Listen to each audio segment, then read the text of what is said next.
E aí, pessoal, tudo bem? Eu sou o Marcelo Tavares, professor de História do QG do Enem. Eu estou aqui para falar das 5 questões mais difíceis do Enem 2015 a pedido da Folha Dirigida. Então, eu separei 5 questões para vocês no nível crescente de dificuldade. A gente começa logo, então, da questão número 5 dentro desse grau crescente de dificuldade. Dá uma olhada comigo. A primeira questão que eu separei para vocês mostra um calendário medieval do século XV. Eu acho interessante, antes de começarmos a analisar o calendário, que você fizesse uma rápida revisão do que tenho certeza já estudou envolvendo essas divisões da história, essas divisões que os historiadores definiram como forma de facilitar a apreensão didática da análise histórica. Olha só, você sabe que do século XV ao século XVIII, nós estávamos na Idade Moderna. Até o século XV, e isso desde o século V, nós estávamos na Idade Média. E a partir do século XVIII, segundo alguns autores até os dias de hoje, nós ainda estamos na Idade Contemporânea. Ora, se esse calendário faz referência ao século XV, nós estamos observando justamente a passagem da Idade Média para a Idade Moderna. E eu tenho certeza que você já ouviu falar que a Idade Moderna é um período de transição. É nesse período que os setores burgueses vão acumular capital, lembra disso? Para que no século XVIII possam investir na questão industrial, gerando a Revolução Industrial que inaugura a Idade Contemporânea.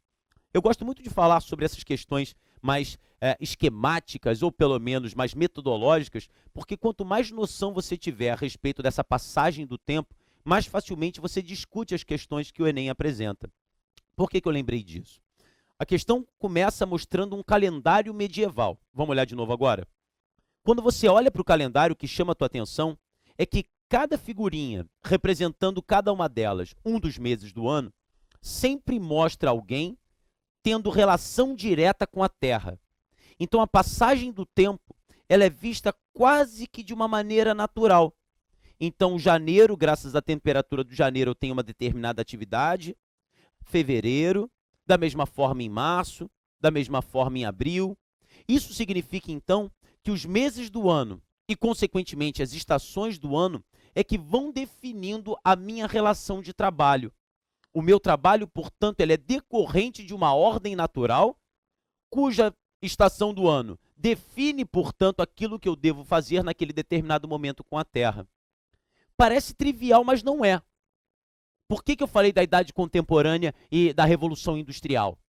Porque a partir do século XVIII, a noção que nós temos da passagem do tempo, ela passa a ser ditada pelo ritmo do relógio, que inclusive vai ser fundamental para padronizar o trabalho nas fábricas. Então o tempo, ele assume uma característica mais dinâmica. A hora, o relógio, é que definem o meu dia a dia. A passagem do tempo, ela tem um caráter mais artificial, porque é definida pelo bater do relógio. A hora de começar o trabalho na fábrica, a hora de sair da fábrica, tudo isso já a partir do século XVIII, na Idade Contemporânea. Aqui na Idade Média, perceba que é o contrário. A passagem do tempo, ela é vista de maneira natural. A ordem é dada pelas estações do ano. E é interessante pensarmos que essa noção natural, ela interfere inclusive na própria vida do homem camponês. Você, quando estudou a Idade Média, tenho certeza que trabalhou o feudalismo. E quando você trabalhou o feudalismo, você levou em consideração aquela visão que se tem de que se você nasceu servo, você vai morrer servo, você faz parte de uma ordem natural. Não há o que fazer. Ah, mas a busca pela felicidade, a felicidade está depois da morte. Quando eu encontrar com Cristo, daí a influência da igreja.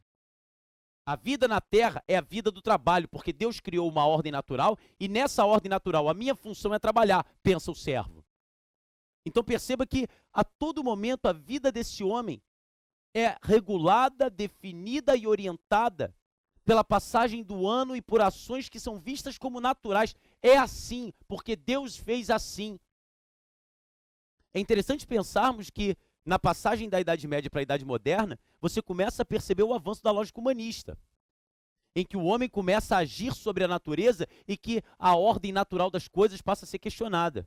Mas nesse momento medieval, não é isso que acontece. Vamos dar uma olhada de novo na questão. Então você tem o calendário mostrado da forma como colocamos e o enunciado diz assim: os calendários são fontes históricas importantes, na medida em que expressam a concepção de tempo das sociedades. Essas imagens compõem um calendário medieval, de 1460 até 1475, e cada uma delas representa um mês, de janeiro a dezembro. Com base na análise do calendário, apreende-se uma concepção de tempo. Olha só o que diz a letra A. Cíclica, marcada pelo mito arcaico do eterno retorno. Eu gosto muito dessa noção de que o tempo é cíclico, porque todo janeiro, todo fevereiro, todo março as coisas se repetem, porque existe uma ordem natural. Então, essa noção de tempo cíclico, de um círculo do qual eu não consigo escapar porque é fruto de uma ordem natural determinada por Deus, isso se verifica. Mas mito arcaico do eterno retorno, não é um mito arcaico, não é um mito. A vida é cíclica porque é ditada pelo tempo. É ditada pelas estações do ano, e as estações do ano elas são cíclicas. Vai janeiro, primavera, verão, outono, inverno. Então, o mito arcaico do eterno retorno, ele torna a opção errada e fez com que muita gente marcasse a letra A, perdendo uma questão difícil, sem dúvida, mas que a resposta clara está logo abaixo. Letra B. Humanista, aí já perde, porque a gente já sabe que o humanismo só vai ser desenvolvido a partir da Idade Moderna, a partir do século XV, com o avanço do Renascimento, com as discussões envolvendo a racionalidade, o individualismo. Letra C. Escatológica, identificada com o fim do mundo, com a destruição do mundo, não é nada disso. Associada a uma visão religiosa sobre o trabalho. Olha só a letra D. É uma passagem de tempo natural, expressa pelo trabalho realizado de acordo com as estações do ano. Aqui está a nossa resposta. Ou seja, é uma questão difícil, sim, mas uma questão que, se você levasse em consideração a importância de perceber nas gravuras as estações do ano, o avanço do tempo, fruto de uma ordem natural, não ditada pelo relógio, não ditada por invenção humana, mas pelas estações do ano que vão se revezando, você conseguiria acertar o objetivo da questão. Tá bom?